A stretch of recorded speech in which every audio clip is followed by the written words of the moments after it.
I had no knowledge or involvement in this issue, in its planning or its execution, and I am stunned by the abject stupidity.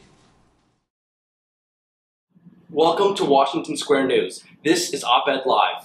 I'm joined today to talk about the Christie scandal with Raquel Woodruff and John Catsimatidis Jr. I'm Omar Etman. Thanks for coming. I really appreciate it. So let's get started. Let's do a quick recap. So on January 9th, Christie held a long press conference to dispel any rumors or to distance himself from the lane closings in September.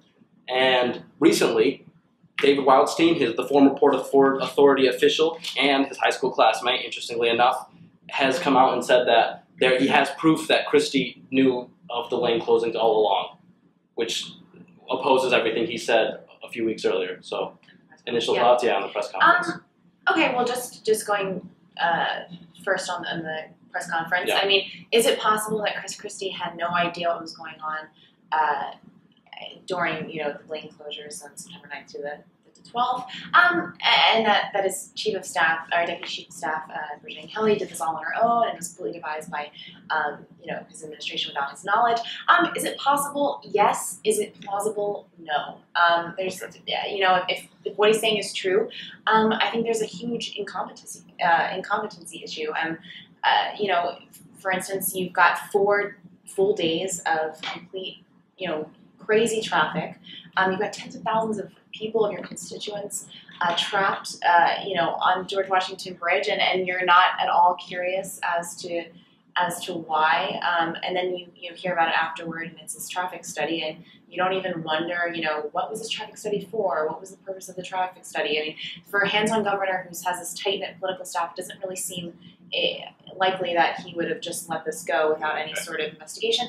Not to mention, in December, Wildstein and Baroni, the two highest-ranking Port Authority officials that he appointed himself, not to mention he actually created a position that didn't exist before, specifically for Wildstein, David Wildstein. There's been accusations that David Wildstein, was hired basically to do Christie's bidding. But the fact that they resigned in December, and then it wasn't until January 9th when a Wall Street Journal article and the Star Ledger comes out and gets hold of the information that with these subpoena documents that Wildstein had, that it was all contrived by his staff. It seems crazy to me that he didn't investigate that earlier when he had 2 of his Port Authority's officials, resigning. So that to me doesn't add up. Yeah, I understand. John?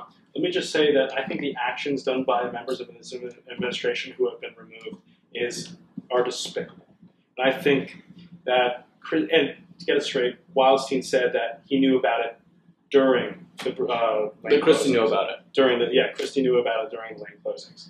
And I'd just like to ask you something. So if you were to hear that the Verrazano Bridge was having lane closures or that there was traffic, what would you think? Very little. It's common. Not much of it. It's common. Sure. So Christie is busy governing the entire state, and I'm sure there's a lot of things going on. I'm not saying that it justifies whether he was responsible or not, but I'm saying that it's not something that he would have focused on as well running the entire state. Okay, that's fair. But more recently, Don Zimmer, the mayor of Hoboken, came out and added to his pile that he has to sort through, and saying that he withheld funds from Hoboken because of Sandy funds, specifically because she failed to give support for a development project that he supported. Sure. My question to that is, why would Mayor Zimmer wait 8 months until after Hurricane Sandy to bring this up? And if those allegations are true, and if the allegations towards Christie towards the lane closures are true, then she's playing as many dirty political tricks as Christie is. Okay. And to that, I would say that, I'm going to take what Zimmer's saying is truth until, I guess, proven guilty, as we say, or innocent until proven guilty. But I mean, I don't see any reason why she would come out and just lie.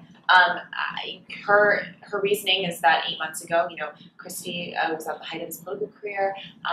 He was very popular, and she had no hard evidence proving that she was kind of being subjected to these political bribes, because a lot of it was aides telling her privately, like at a conference or at events, secretly hinting at, if we scratch your back, you better scratch ours, and with Sandy funds. So I mean, for that, she was saying, you know, at that point, I would rather just take care of Hoboken and see what I can do. And then when this whole bridge scandal came out, I mean, her excuse was that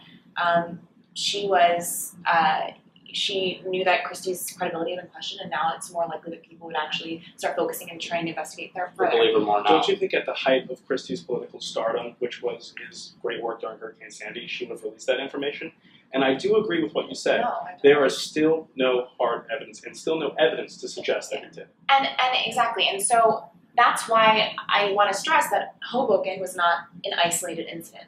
So I've started noticing a pattern of cities and the distribution of not only Sandy funds but state aid and Port Authority money that have sort of correlated with the endorsements that he received, as particularly from Democrats. And so, you know, something that hasn't been talked about nearly enough is Don Zimmer, which I'm pretty surprised about, or at least in my experience, is Jersey City. So Mayor Stephen Fulop, I mean, he was newly elected in 2013. Christie, you know, sent him a really nice, warm congratulations. I got buddy with him, met with him, and, you know, he doesn't get the endorsement. And within an hour, all of his meetings are canceled for state aid, Port Authority money, and Sandy funds. And this is the second largest city in New Jersey. And then you look at that, and then you get Union City, this small city, getting, you know, $3 million in Port Authority money when Port Authority doesn't even operate there, getting an increase in state funds. You've got Melville, New Jersey, who's getting Sandy funds Christie is using Sandy funds to build a senior center there, and he gets the Democratic endorsement. And then you got Harrison, New Jersey, gets a Democratic endorsement from Mayor McDonough, and he's getting $250 million in Port Authority money. Sure, some red flags. Yeah, some red flags. But for sake of time, John raises a good point. You know, we're just going to have to wait until more evidence comes out. And I don't think it's within either of us, our experience, to know exactly how Hurricane Sandy funds should have been delegated. Sure. Any final thoughts, future implications? I think that this issue is going to blow up. I really do. I think that it's under a legal investigation, and, you know, right now it's just a political turmoil for Christie, and who knows if this will reach, you know, for the next 2 years. But it's also subject to legal investigation. He might have a legal problem soon. A lot of this seems unlawful and not just, you know, politically unethical. So we'll see. We'll wait and see. Yeah. Thank you for joining me. Thank you, Thank John. you. Thank you, John.